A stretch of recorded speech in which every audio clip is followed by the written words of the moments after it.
go. That's perfect. All right, we couldn't find the audio from this thing, so we decided to bust out the old 3HL dramatic reading. Clay Travis playing the part of Nancy Grace. Jonathan Hutton playing the part of Dan Wetzel, who we found out yesterday as Wetzel joined us, as he does every Wednesday, that he has done the show. 25-year-old golf beauty Erica Blasberg found dead in the bedroom of her desert home there in Nevada. Scheduled to leave to go on a tour to a tournament the following Monday, she never made it. Her bag's already packed, including a brand new set for play. She'd even made dinner plans with friends on the tour circuit for that Monday night. You are seeing right now video of Erica from ESPN2. Take a look. Very well known. Rookie of the Year. Already having become the face of Puma.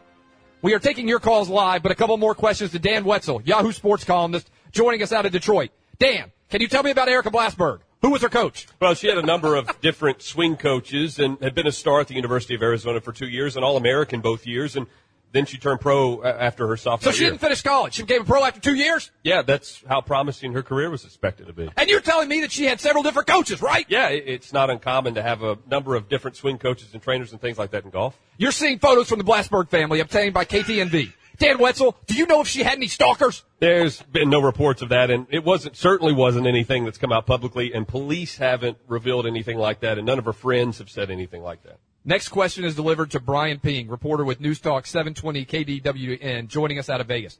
Nancy Grace takes the floor again. Brian, what is your information? Any stories of lovelorn boyfriends, guys that were rejected, anything like that? Nancy, the personal history is rather unclear at this time. There's no word whether she had any boyfriend or really anyone that may have been in close contact with her. She was an only child, and from what we know, she was not romantically involved with anyone. Well, it's my understanding, Brian Ping, that the reason the father said that was about the first appearance is because she was lying there so peacefully, almost as if she looked like she'd gone to sleep.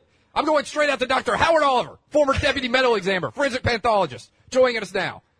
Dr. Oliver, if you go and you find a body lying in bed, a woman's body lying in bed, and there are signs, you don't see any signs, you don't see a gunshot wound, which is very obvious, you can immediately determine it's a gunshot wound, a stabbing, there's no bleeding, there's no blunt force trauma that would induce internal bleeding. You only have a few more signs. You got intoxication by drugs or alcohol to poisoning, or you got smothering, asphyxiation, because if she had been strangled, there'd be some ligature strangulation. You would have seen at least bruising, if not distortion of the neck. Yes or no, Dr. Oliver? That's correct. There'd be something.